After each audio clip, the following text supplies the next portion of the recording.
Bonjour, bonjour, peuple racheté de Dieu. Que le Seigneur vous bénisse ce matin. Que le Seigneur vous accompagne dans toutes vos activités. Que sa lumière luise sur votre sentier. Je vous souhaite de passer une excellente journée dans la paix de notre Seigneur Jésus-Christ. Alors, je viens ce matin avec un message de la part du Seigneur, un message que j'ai intitulé « Seigneur, accorde-moi un esprit de sacrifice ».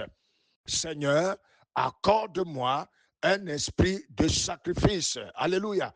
Alors, bien-aimé, comme tu peux le remarquer ce matin, ceci est une suggestion de prière. Une prière que tu devrais élever à Dieu. Une prière que d'ailleurs, tout enfant de Dieu devrait élever à Dieu. À savoir, ô Dieu, donne-moi un esprit de sacrifice. Et bien aimé, pendant que tu écoutes ce message, que le Seigneur impacte en toi un esprit de sacrifice. Alléluia. En effet, mon frère, ma soeur, tu devrais savoir qu'on ne peut pas servir Dieu sans sacrifice. Alléluia. On ne peut pas marcher avec Dieu sans sacrifice. Je voudrais dire ce matin, on ne peut pas marcher avec Dieu sans renoncer à quelque chose.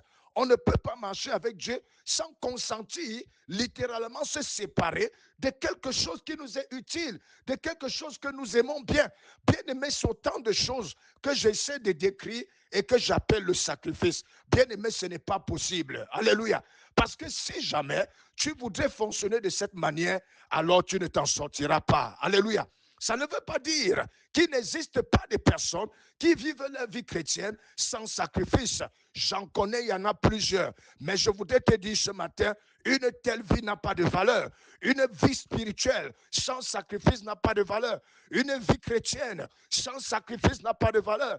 Car bien aimé, qu'est-ce qu'il y aura comme profondeur? Bien-aimé, qu'est-ce qu'il y aura comme avancée? Une telle vie est nulle. Une telle vie ne pèse aucun poids. Une telle vie n'avance même en rien. Bien-aimé, c'est la vérité. Alléluia. Bien-aimé, en revanche, une vie de sacrifice où on accepte consentir des sacrifices en obéissant à Dieu, voilà la vie qui a un sens. Voilà la vie qui nous mène à quelque chose. Voilà une vie dans laquelle tu trouveras de la profondeur. Voilà une vie dans laquelle tu verras la gloire de Dieu. Alléluia. Bien-aimé, dans la parole de Dieu, il y a l'histoire d'Abraham. La Bible dit que Dieu a dit à Abraham, demandez, va prendre ton fils et viens me l'offrir en sacrifice. Bien-aimé, c'était une chose difficile.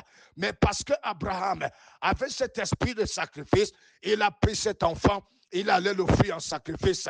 Et la conséquence de l'acceptation de l'offrande de ce sacrifice, c'est que la Bible déclare, il est devenu l'ami de Dieu. Alléluia. Bien-aimé, il y a certaines élévations avec Dieu qui réclament un sacrifice. Il y a certaines gloires avec Dieu qui réclament un sacrifice. Bien-aimé, tu cherches à être élevé, tu cherches à avoir une gloire avec le Seigneur, ça va passer par un sacrifice. Ça va passer par un sacrifice. Alléluia. Peut-être que tu es là ce matin.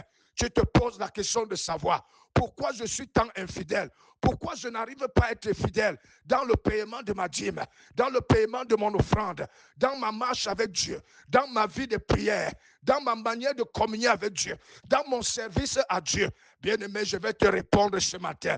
Si tu veux connaître la vérité, regarde à ton sacrifice. Il y a quelque chose que tu ne veux pas sacrifier. Il y a un esprit de sacrifice qui n'habite pas en toi. Et c'est parce que ce n'est pas en toi, c'est la raison pour laquelle tu n'es pas capable de vivre la fidélité dans ces différents domaines de ta vie. Alléluia. Si tu ne peux pas être fidèle, si tu ne peux pas te sacrifier, tu ne peux pas aussi être fidèle. C'est la raison pour laquelle ce matin, nous disons à Dieu, accorde l'esprit de sacrifice, accorde la grâce de sacrifice. Et je prie ce matin que Dieu impacte une telle grâce dans la vie de ses enfants, que toute personne qui m'écoute ce matin reçoive cette impactation, reçoive cette grâce, reçoive une telle force, reçoive un tel esprit au nom puissant de Jésus. Merci Seigneur notre Dieu, au nom de Jésus-Christ. Shalom, shalom.